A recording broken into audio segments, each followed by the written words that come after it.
Que uno predique con más de tres versículos. Sí sabía, ¿verdad? Si usted abarca más de 3, máximo deben de ser 5 versículos. Si usted abarca más de eso, está saliéndose fuera de contexto, ¿sí? Y puede agarrar un rumbo equivocado al enfocar la palabra, ¿verdad? Y al aplicarla. Es por eso que, ojo, ¿sí?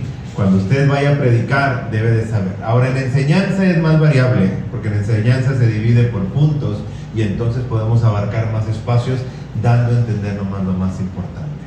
Es por eso que yo voy a tener que enfocarme en 1 o 2 versículos y lo demás se lo voy a dar de lo que yo ya sé en mi memoria, ¿verdad? Amén. Y cómo puedo abarcar más espacio. Bien. Dice así la palabra del Señor en Apocalipsis capítulo 1. Verso 11. Y oyó una voz que decía: yo soy el alfa y la omega. En realidad aquí la palabra soy el alef y el tav, porque en realidad la palabra se escribió en hebreo, ¿sí? No fue en griego. El carácter fue escrito en griego, el carácter fue escrito en hebreo, más la lengua se escribió en griego. Muchas de estas palabras que usted va a escuchar tienen terminología griega, pero en realidad el carácter es hebreo. Quiere decir que el sentido y lo que Juan estaba expresando y tratando de comparar era un sentido hebreo, judío, para que me entienda, ¿sí? Aquí lo más importante en el que nosotros nos vamos a enfocar es que el libro de Apocalipsis, después del libro de Daniel, es uno de los más difíciles de interpretar, porque nunca se usa una palabra exacta. Usted va a oír mucho la palabra como, semejante a, ¿sí? Porque quiere decir que lo que él estaba viendo era algo futurístico, era algo del futuro, no lo entendía, no existía en su tiempo. Entonces tenía que compararlo con cosas que existían en su tiempo. Como les he dado algún ejemplo en alguna vez cuando les hablé de Nehemías y les dije, dice Nehemías, los carros correrán, se precipitarán entre las plazas, correrán como relámpagos y tienen como antorchas encendidas enfrente de ellos. ¿Cómo? Significa que él veía los focos de luz, pero no sabía cómo describirlos porque no existía la luz en su tiempo, ¿sí? Lo único que hacía luz era lumbre, por eso decía antorchas de fuego. Corrían como relámpagos, porque tal vez estaba viendo un carro deportivo a todo lo que da, y si traía mofles arreglados, pues más como relámpagos se oía, ¿verdad? Entonces, ¿cómo podemos describir algo que todavía no conocemos?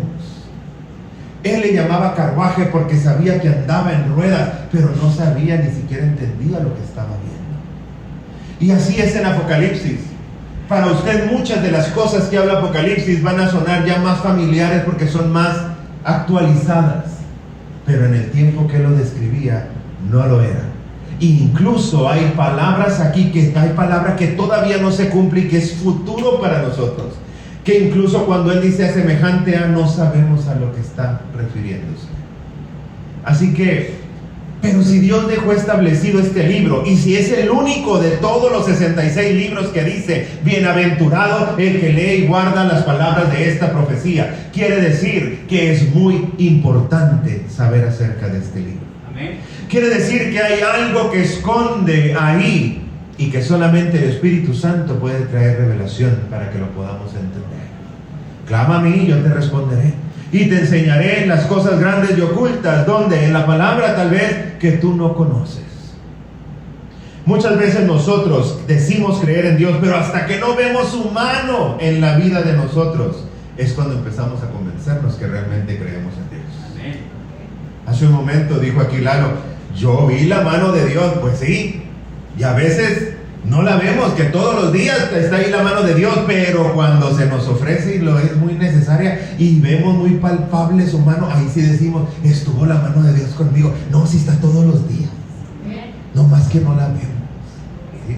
Porque hay muchas cosas que pasamos por alto, al menos que sea algo que sea muy notorio. Amén. Bueno, dice así.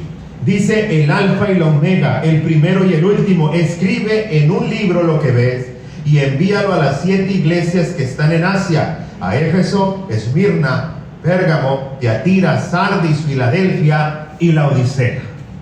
Hay 7 iglesias que se mencionan aquí, y nosotros podemos tomar esto literalmente y poder decir, ¿en realidad existían las iglesias? Sí. En ese tiempo, sí. Curiosamente le escribe a Asia cuando en el tiempo de Pablo, mientras que estaba llevándose a cabo todo el evangelio de Pablo, dice la escritura que Dios les prohibió predicar en Asia. El Espíritu Santo estorbó para que no predicaran en Asia. Pero algo sucedió desde el tiempo cuando Pablo estaba evangelizando. Ha de saber usted que Pablo murió 35 años antes que este libro, ¿sí? Pablo murió en el año 65 después de Cristo. Le clavaron una espada por aquí, le salió por la boca y murió por predicar el nombre de Jesús. Posteriormente, Dios empezó a trabajar en este libro porque Juan estaba aprisionado en la isla de Patmos. Y mientras que él estaba en Patmos, Dios sabía que la era o la época apostólica estaba llegando a su fin. Con Juan se morirían todos los apóstoles. Y había acabado una generación y seguía otra, una generación que hoy más que nunca necesitaría del poder de Dios. Esperanza para seguir adelante. El libro de Apocalipsis representaba para el mundo antiguo la esperanza que no muere, el futuro controlado por Dios, la visión futura de las promesas que Dios había hecho a su iglesia. Es por eso que era muy importante. Era como una brújula, era como un vaso de agua en medio del desierto. Era algo que traía fe y esperanza a la iglesia, porque estaba dando a entender, la iglesia no muere con Juan, la iglesia sigue adelante. Juan murió, se cree, más o menos de 100 años, o murió en el año 100 después de Cristo.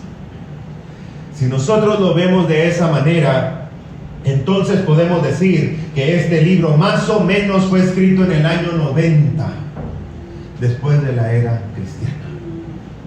Y aquí es donde nosotros tenemos que hacer hincapié. Era tan importante el mensaje que Dios tenía a las iglesias, porque no solamente estaba hablando a las iglesias locales, sino era una misión para las iglesias futuras. Porque cada una de estas iglesias ha sido una época y un tiempo que estamos viviendo en la iglesia. Estamos hablando de que al final en la Odisea, cuando llegaría todo lo que es la apostasía, entonces aparecería el arrebatamiento. Si usted lee el libro de Apocalipsis, dice que después del mensaje que da las iglesias, dice, entonces yo oí una voz del cielo que me dijo, sube acá, y el cielo estaba abierto. Él estaba oyendo, dijo, oí una voz como de trompeta, y me dijo, sube acá. Ahí se estaba llevando a cabo el arrebatamiento. Y después empieza una nueva época, porque después del capítulo 4 jamás se vuelve a mencionar la iglesia en el libro de Apocalipsis. Después del capítulo 4, toda la serie de juicios, la iglesia está ausente. Y aquí es donde nos conviene a nosotros saber las razones que Dios sí permitió que pudiéramos aprender. ¿Cuántos de nosotros no nos preocupamos por el futuro de la iglesia, por el futuro de nuestros hijos, por el futuro de nosotros mismos? Hay gente que paga por esto, hermano, por saber el futuro. Hay gente que paga, hay gente que hasta consulta para saber el futuro. Cuando dice la palabra de Dios, nosotros tenemos la palabra más segura, la palabra más exacta y la visión profética más confiable. Y aquí la tenemos en el libro de Apocalipsis. Vamos a ver qué es lo que dice. Mire lo que dice aquí. Verso 17.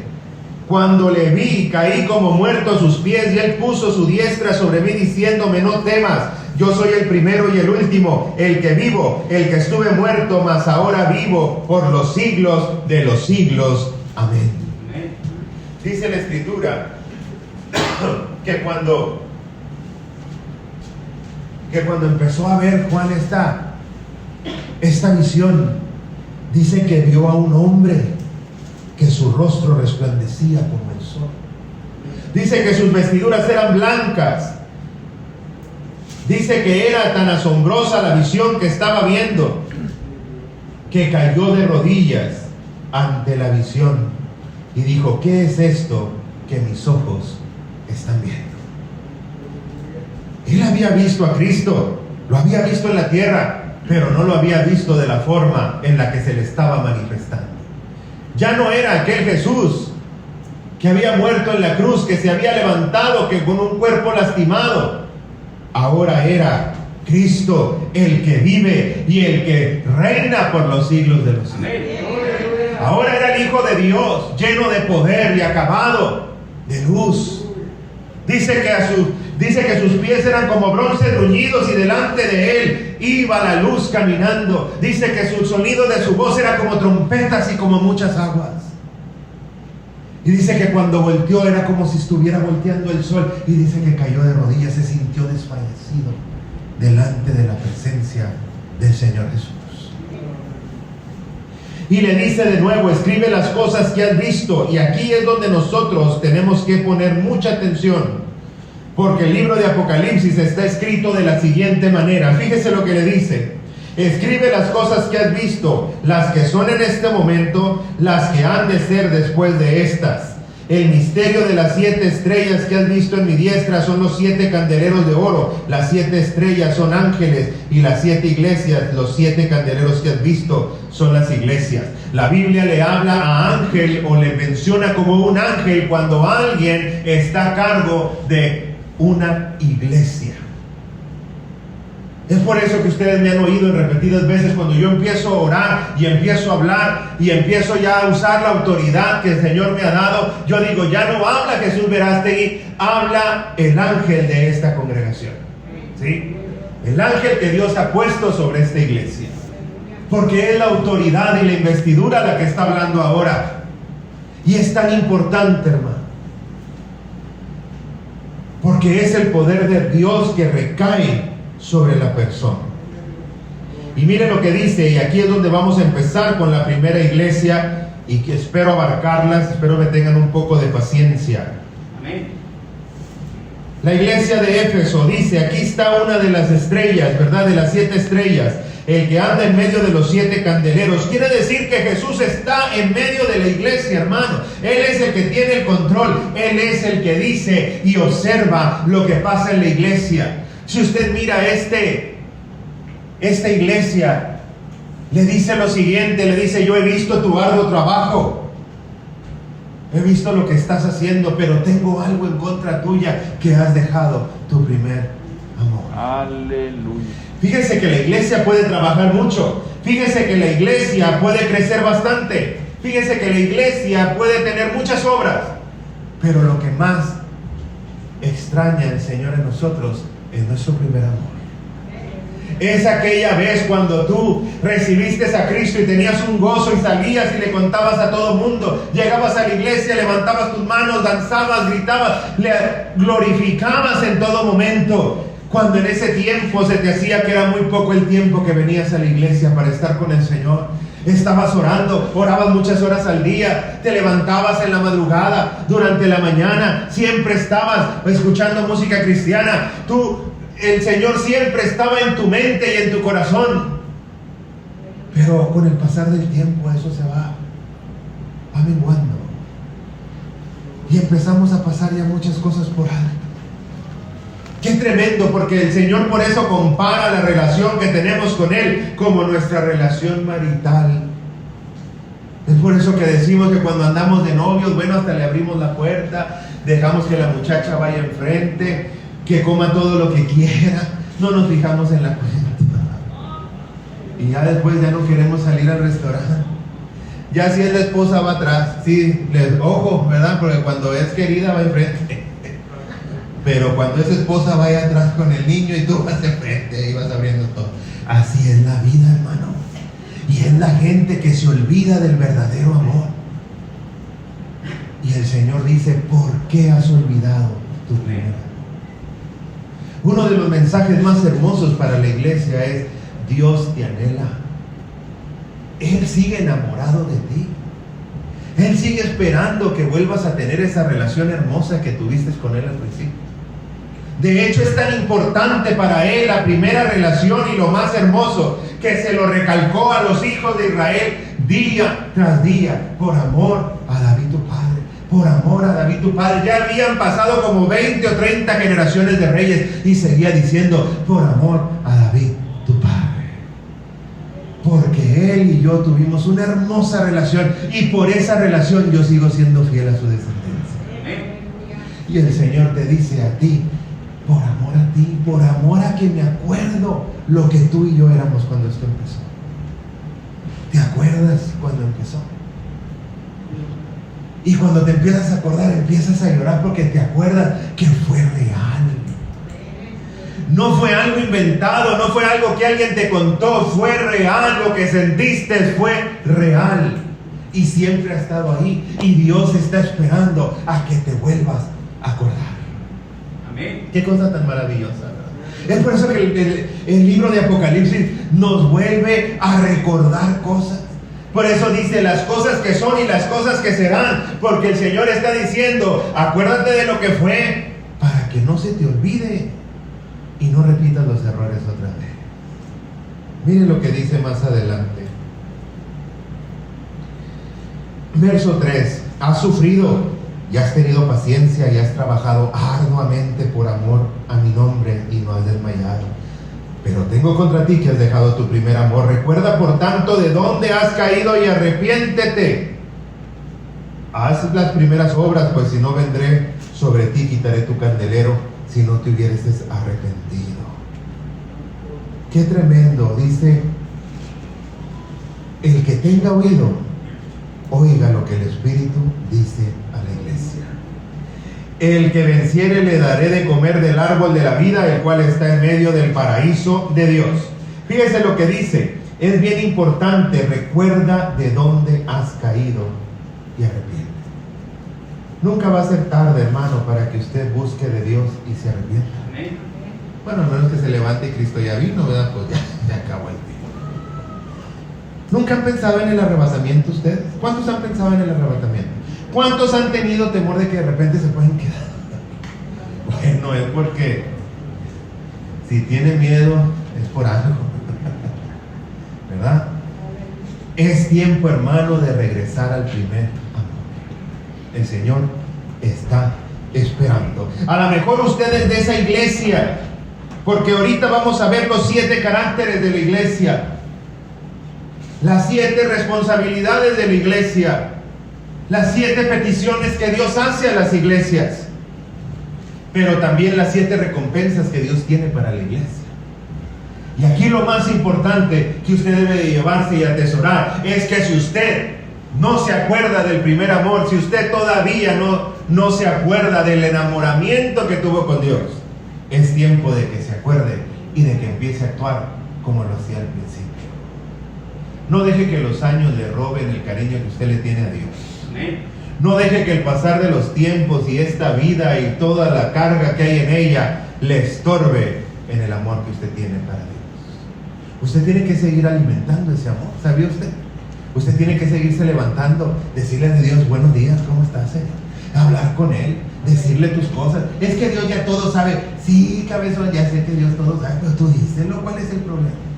Es como si yo me levanto todos los días y digo, no, pues no le digo a mi esposa que la quiero, que ella sabe. Oye, díselo, se siente bonito. ¿A cuántas mujeres les gusta que el esposo les diga que las ama? Aleluya. ¿Sí?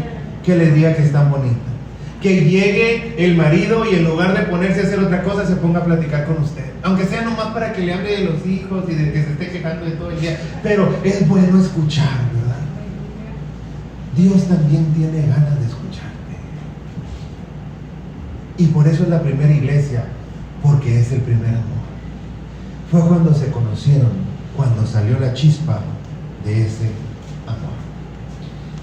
Capítulo 2, la iglesia de Éfeso, el que tiene las 7 estrellas. Yo conozco tu trabajo, tus obras, tu arduo trabajo y tu paciencia, que no soportas a los malos y has probado a los que se dicen ser apóstoles y son mentirosos.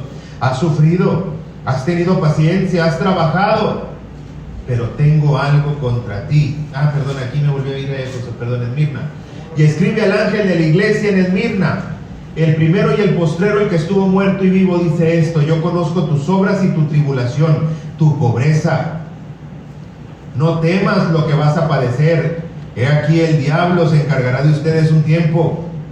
Pero fíjense lo que dice más adelante: tendréis tribulación por 10 días.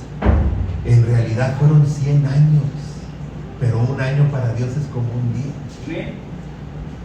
Hasta la muerte, y yo, sé fiel hasta la muerte, y yo te daré la corona de vida. ¿Sí? El que tiene oído, oiga lo que el Espíritu dice a la iglesia.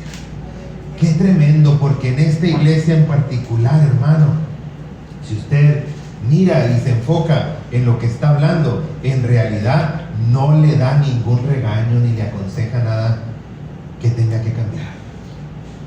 Estás sufriendo, conozco tu sufrimiento. Este era en el tiempo cuando morían en el Coliseo romano. Este era en el tiempo cuando eran perseguidos por todas partes. Y la palabra que Dios te habla a través de esta iglesia, si tú eres parte de esta congregación, porque cada uno tenemos diferentes congregaciones aquí, y aunque todos vengamos a la misma, somos una iglesia distinta, porque tenemos diferente carácter.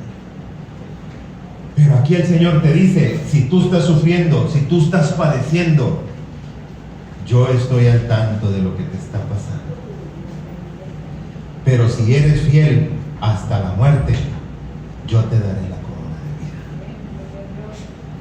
de vida. El Señor no ignora tu sufrimiento, no ignora tu necesidad. Sabe lo que está padeciendo, sabe cómo el enemigo se te ha echado encima, sabe lo que está sucediendo en tu vida a diario, y cómo por más que pides y le pides y tratas de llegar a su corazón, Él ha permitido que ciertas cosas hayan pasado en tu vida. Pero ¿sabes qué es lo más hermoso? Que no te regaña, porque cuando uno está pasando por cosas difíciles, lo primero que se pregunta es: ¿por qué, Dios? ¿Por qué? Otros se enojan, se alejan de Dios un tiempo, dejan de venir a la iglesia, empiezan a sentirse que ya no quieren nada con Dios y empiezan a reclamarle. Pero si te fijas, Dios no se enoja por eso. Lo único que te dice: permanece fiel. Solo acuérdate que sigues siendo un creyente. Acuérdate que sigues siendo lavado por la sangre de Cristo. Acuérdate que tienes un lugar que siempre va a estar esperándote. Acuérdate, y yo te daré la corona de vida. Y aquí es donde nosotros podemos identificarnos con esta iglesia, porque a lo mejor uno se nos olvidó lo que Dios ha hecho por nosotros, a otros nos ha ido tan tremendamente mal que ya no hay a la hora, pero Dios está viendo, y lo único que te pide: no te olvides, y yo te daré la corona de vida eterna. Después viene la iglesia de Pérgamo. Escribe a la iglesia de Pérgamo, el que tiene la espada aguda de 2 filos, hablando de la palabra de Dios. Dice esto: yo conozco tus obras y donde moras en el trono de Satanás, pero retienes mi nombre y no has negado mi fe, ni aun en los días de Antipas, mi testigo fiel, que fue muerto entre vosotros, donde mora Satanás. Pero tengo unas cosas contra ti, que tienes ahí a los que retienen a la doctrina de Balaam, que enseñan a Balac a comer cosas sacrificadas a los ídolos y cometer fornicación. Por lo tanto, arrepiéntete, o si no, ¿qué? Vendré sobre ti. ¿Usted sabía que en este tiempo iba a regresar, iba a ser el arrebatamiento? Pero Dios tuvo misericordia. Y termina diciendo lo siguiente: el que venciere le daré del maná escondido, una piedrecita blanca con un nombre nuevo que ninguno conoce. Muchas veces nosotros, hermanos, nos vemos tentados por el mal y hemos dejado que ciertas cosas que no deben de estar en nuestro hogar y en nuestro corazón aniden ahí. Hemos abierto nuestras puertas a la tolerancia del pecado. Y hay iglesia que dice: es que yo no soy religioso. No tiene nada que ver con religiosidad. Tiene que ver con respeto y sujeción a Dios. Y sin embargo, hermano, a veces nos brincamos todo eso porque queremos vivir una vida muy abierta. Queremos vivir sin ninguna consecuencia en el pecado. Pero el Señor dice, yo sí estoy viendo también esto. Lo veo. Veo que cometes fornicación. Veo que comes cosas que no debes de estar comiendo. Te estás alimentando de algo que no es la palabra de Dios. Así que cambia, quítalo. Quítalo, porque si no voy a venir y te voy a mostrar en qué te estás equivocando. Quiere decir, te voy a mandar ministros que te reprendan. Qué tremenda es la palabra de Dios. Porque Dios tiene palabra para todos. Porque aquí entre nosotros están las 7 iglesias de las que estamos hablando. Aquí entre nosotros cada uno tiene una patita diferente con la cual coger. Tenemos, dijo, no. Todos tenemos algo, ¿sí o no? A lo mejor usted es una persona que se ha abierto al pecado. Cierre esas puertas, mire de dónde haya caído y quítelas de delante de usted. Mire que Dios le promete una nueva identidad. Deje una identidad que no es suya. Usted es cristiano, usted es hijo de Dios. Usted debe de estar haciendo las obras de Cristo, no imitando el mundo ni las cosas que están en el mundo. Es por eso que Dios dice, si te encuentras imitando al mundo, entonces es porque no tienes una verdadera identidad, y yo te voy a dar una nueva identidad. Un nombre que nadie conoce sino aquel que lo recibe. Es tiempo, hermano, de ver cómo está nuestra identidad con Dios. ¿Cuánta gente sabe qué es? Ahorita si viera que es una pregunta muy difícil en nuestra sociedad. ¿Sí? Hace unos días dijeron, no soy él ni ella, soy ella. La gente ya no sabe qué es. Vas a los baños, especialmente cuando van a Starbucks. Vas a los baños y ya tienen baño de hombre, de mujer, familiar, y otro que no tiene ni figura de este baño. ¡Qué tremendo! Imagínense que cada quien empiece a decir que es algo diferente. Al rato si dicen que es perro, van a tener que hacer un baño más. Oye, pues ya no va a haber restaurante, va a haber como 10 baños y no va a haber restaurante. Porque cada quien tiene algo diferente y quiere ser algo diferente. No erremos, dice la Biblia. Dios no se equivoca. Y Él va a traer a cuenta toda cosa, sea buena o sea mala. Dice más adelante, si va al verso 18 del capítulo 2, escribe al ángel de la iglesia en Tiatira, el Hijo de Dios que tiene llama de fuego. Fíjese que cada que Él se identifica con algo es porque te está diciendo que es la intención de lo que desea hablar. Él con ojos de llama de fuego diciendo, estoy viendo y con mi mirada estoy tratando de llegar a ti. Y pie semejante al bronce bruñido dice esto, yo conozco tus obras, tu fe, tu amor, tu servicio, tu paciencia, y que tus obras son las mejores que las primeras, pero tengo unas pocas cosas contra ti, que tienes al demonio Jezabel ahí. ¡Ay, santo! ¡Qué tremendo! Tengo tantas cualidades, pero tengo un problema. Soy mandilón. No se crea. Pero tengo un problema. Hay cosas graves. Cosas que aparentemente están desapercibidas. Pasan de una manera tan sutil que no te das cuenta.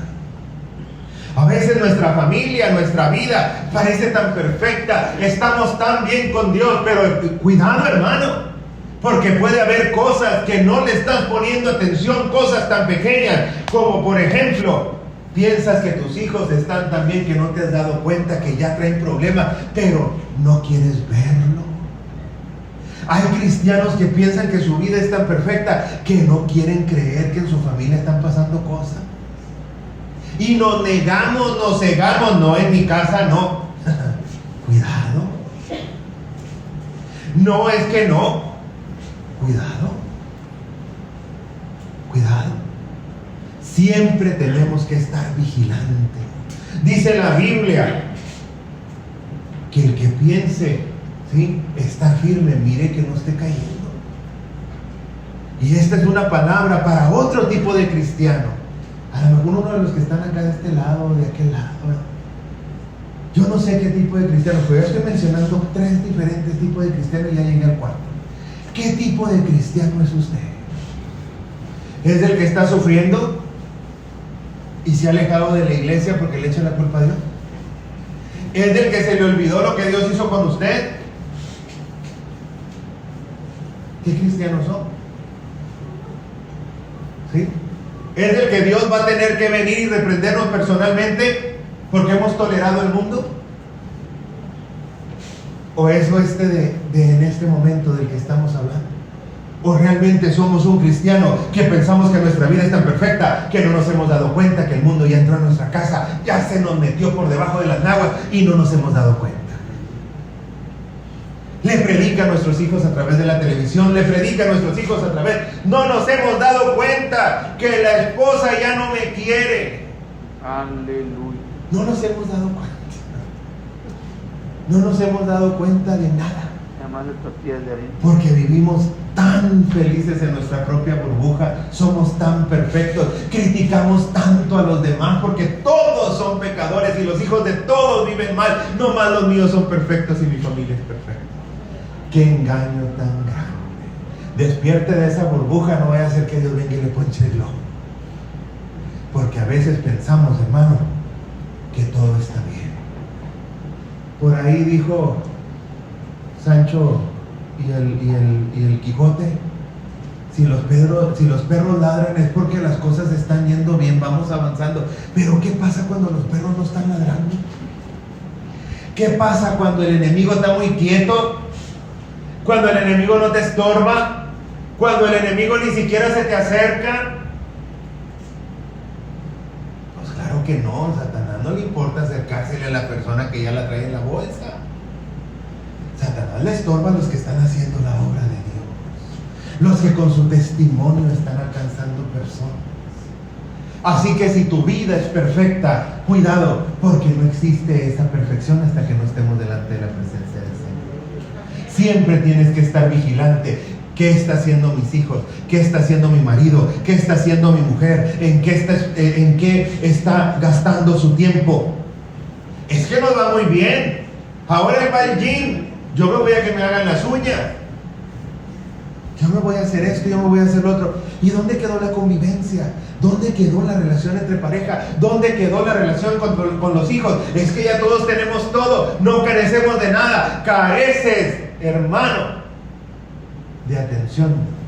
Careces de que ya Dios no está ahí y no te has dado cuenta. Es tiempo de despertar. Pues le digo que cada palabra le va a caer a cada quien. Nos va, dijo el otro. Nos va a caer a cada quien, porque yo cuando la me cayó más de una. Y pues si yo soy el pastor, ¿cómo estarán ustedes? Vamos a ver la que sigue. ¿Sí? Vamos con Sardis.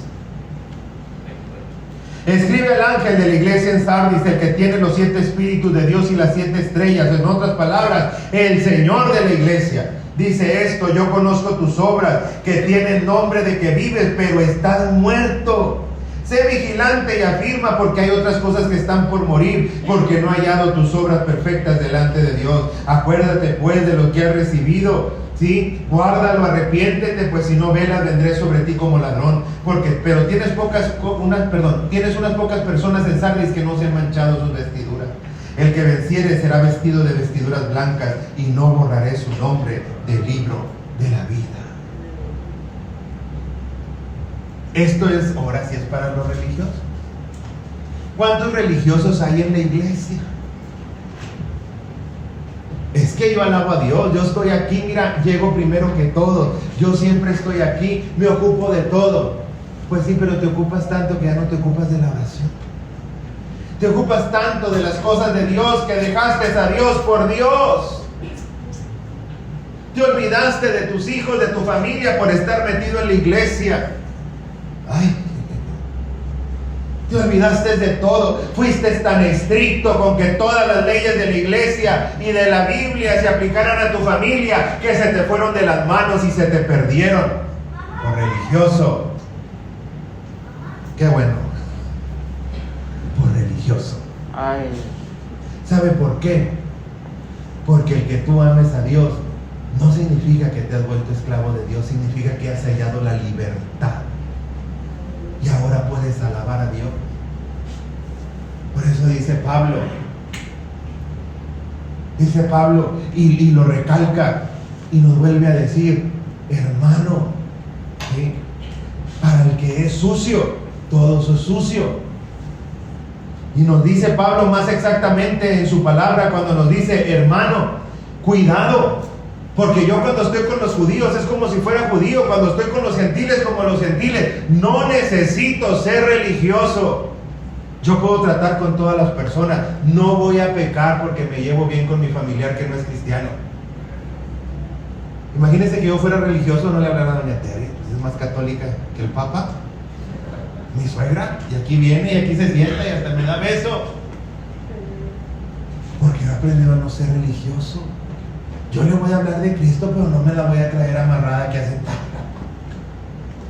Ni le voy a prohibir a mi esposa, no vayas a ver a tu mamá. Oye, yo no voy a ser un religioso. Porque yo lo que quiero es que a través de mi testimonio ellos cambien. Que a través de mi testimonio y de mi vida y de cómo vean que trato a su hija y del cambio en su hija, ellos puedan ver, existe un Dios que puede transformar y hacer cosas distintas. Amén. Pero no, yo no voy a las fiestas. Ay, chavo, no voy. Más vale que vaya chavo de la tienda. No voy, porque son mundanos. Y luego, ¿qué tiene que ver? ¿Te vas a morir porque estás sentado ahí en una silla o qué? Lo que pasa es que tienen miedo a estarle haciendo así el pie cuando esté en la cumbia, ¿verdad? Tienen miedo a que estén ahí dándole duro a los indios y tú no te puedas tomar ninguna. Aleluya. Tienes que cambiar tu manera de ser. Nosotros podemos convivir con toda la gente sin contaminarnos. ¿Sabes por qué? Porque la santidad no se lleva en lo que viste ni en lo que hablas, sino en tu comportamiento.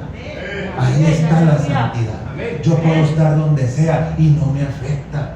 Cristo estaba en la casa de los pecadores, estaba en la casa de Zaqueo, que era un ratero, y sin embargo, ahí estaba y lo criticaban por estar ahí, pero él estaba dando buen testimonio. Mire, Satanás nos enseña mejor, se subió al cielo y estaba entre los ángeles y le habló a Dios. A veces usted ni ora y Satanás va delante de la presencia de Dios. A veces nosotros ni siquiera sabemos quién es Dios y Satanás, mire, se pone a hablar con él y nosotros ni hablamos con él. Que hasta el diablo tengamos que aprender ciertas cosas. ¿Sabe por qué? Por religiosos. Deje la religiosidad y empiece a amar a Cristo con su comportamiento. ¿Qué tiene de malo? Nada. Es que están aquí, está bien. Es mi familia, voy a ir a cumplir, ¿por qué no? Hay gente que me habla que no es cristiana, viene y ora por mí. No, ¿por qué no? Porque usted no es cristiana y no quiere ir a la iglesia. Oye, ¿qué es eso? ¿Dónde queda la compasión? No tenemos compasión por los demás, hermano. Somos como aquellos que pasaron por un lado del samaritano y no solamente lo pasamos de lado, a ver, hasta le dimos un patadón, este para allá no me toques. ¿Sí? Ahorita con el COVID es la excusa perfecta para no darle una moneda a nadie. Porque si abrimos la ventana nos da COVID. Ojalá te dé y te mueras de COVID. Por no haber dado y hecho misericordia con la gente. Aleluya. Porque de religiosos está lleno el infierno. Y de gente arrepentida y sencilla está lleno el cielo. Así que, ¿qué vamos a hacer con nosotros? ¿Vamos a predicar con qué? ¿Con las patas o vamos a predicar con nuestro testimonio? Amén. Es tiempo de que la iglesia empiece a escuchar lo que Dios le está diciendo. Por eso aquí termina cada una de ellas. Oiga lo que el Espíritu le está hablando a la iglesia. Porque a veces no queremos oír. Por eso la predicación de esta semana pasada, ¿qué se les dijo? A veces Dios nos va a hablar y no nos va a gustar lo que nos dice. El día que alguien te diga una palabra que viene de Dios y te guste, no es de Dios. Porque Dios, mientras que estés haciendo la cosa bien, no te molesta, ni se mete contigo, ni te va a hablar tampoco. Pero cuando estás haciendo las cosas mal, Dios ahí va a estar, porque te va a querer corregir, te va a querer tratar de que te acerques de nuevo a la iglesia y te va a regañar por lo que estás haciendo mal. Nomás dígame usted, papá y mamá, cuando estás sacando puros 10 en la escuela y te está yendo bien y no das dolores de cabeza, te dice algo.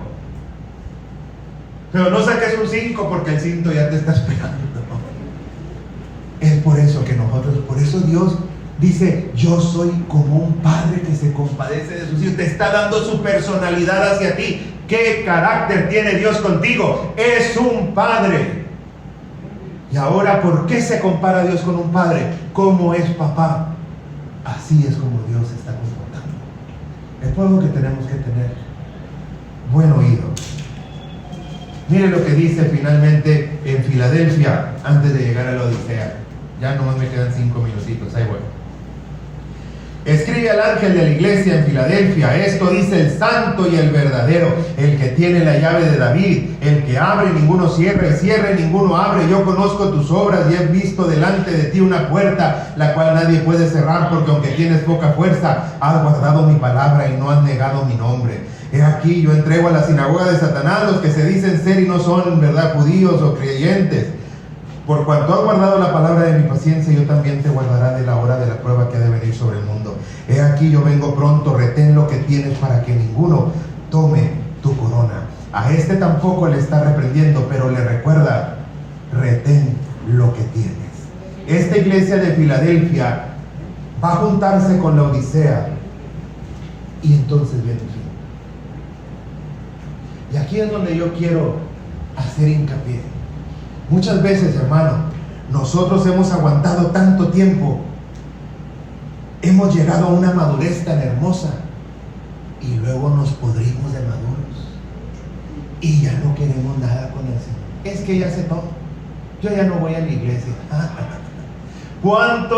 ¿Cuánto cristiano hay que no viene a la iglesia porque ya sabe todo y no necesita venir a la casa de Dios? Empiezan a buscar cosas fuera de lo que han aprendido, en lugar de guardar y atesorar lo que han aprendido. Ahí andan buscando el judaísmo, andan buscando las vibras, andan buscando otra cosa, que al cabo ya Dios es el mismo de todos, y empiezan a globalizar a Dios y empiezan a hacerse ideas y piensan que eso es madurez.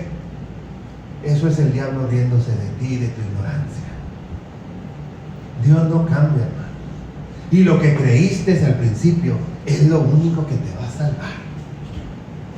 Pablo lo dice mejor: si alguno viene y les predica otro evangelio que el que aprendieron de mí, sea anatema. Y si yo vengo, también sea anatema.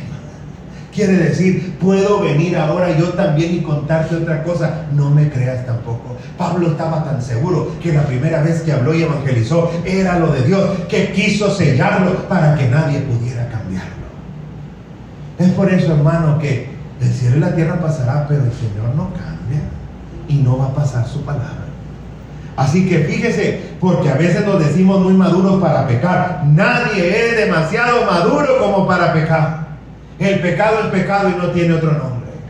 Y si usted lo hace siendo cristiano nuevo, siendo cristiano de medio o siendo cristiano maduro, sigue siendo pecado. Y si Dios lo sorprende en pecado, no va a entrar a la tierra prometida. Porque a Moisés, ya viejo, golpeó la peña cuando le dijeron que le hablara, y por eso no entró a la tierra prometida. Y él mismo dijo: Jehová se airó conmigo por causa de ustedes, me desesperaron, hice algo que no debía y ahora por su culpa no voy a entrar a la tierra prometida. Oye, pero este hombre abrió el mar rojo, hizo milagros grandes y terribles, pero no entró a la tierra prometida.